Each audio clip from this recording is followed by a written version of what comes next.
Өнөөдрийн салаад 2 хүний порц. За нэг юм жижигхэн сармисан дуртай бол томьёо хийж болно. 2 хөөрхөн жижиг помидорын. За лэр бол тал орно. Хийхгүй байсан ч болно. За гол орц маань юу вэ гэвэл буйцаа, яншүү, буйцаатай, яншүүтэй салат хийх гэж байна. За буйцаагаа нэг юм татах хэрэгтэй. 2 хүний порц болохоор тэрийг тохируулаад авчи. Сармис бага хийх болохоор яншууга жоох их авчи. Сармис их хийвэл яншууга бага хийгээд өгөөрэй.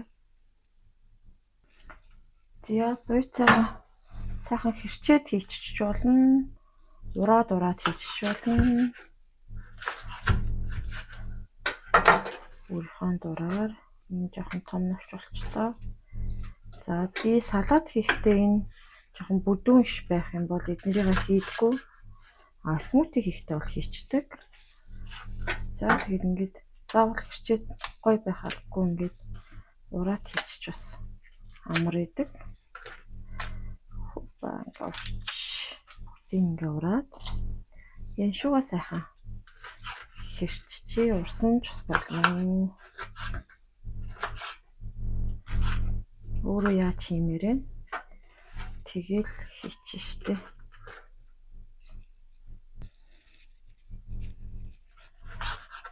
Помидор нэмэх ирчмээр нүү, зузаан ирчмээр нүү өөртөө сонирхлоор ирчрээ би энэ удаа тийм хавтгай ирчмээр санагдаад хавтгай ирчиж байна. Нэмэндөө хамгийн чухал орцоо бас мартсан байна. Нэг бүтэн авокадо хийж өгнө. Хамгийн сайн уураг өөх тос. Хамгийн сайн уураг өөх тосоос гадна булчингийн масан дээр ажиллаж байгаа хүмүүс авокадо идээрээ хүүхдүүдэд бага насны хүүхдүүдэд өглөөний цайнд сайхан нухаж өгөрөөд ахлааг нь маш гоё дэмжиж өгнө шүү. Хамгийн амархан өглөөний цай.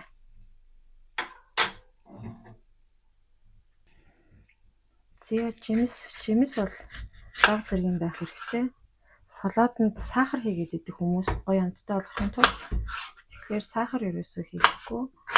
Байгалийн сахар.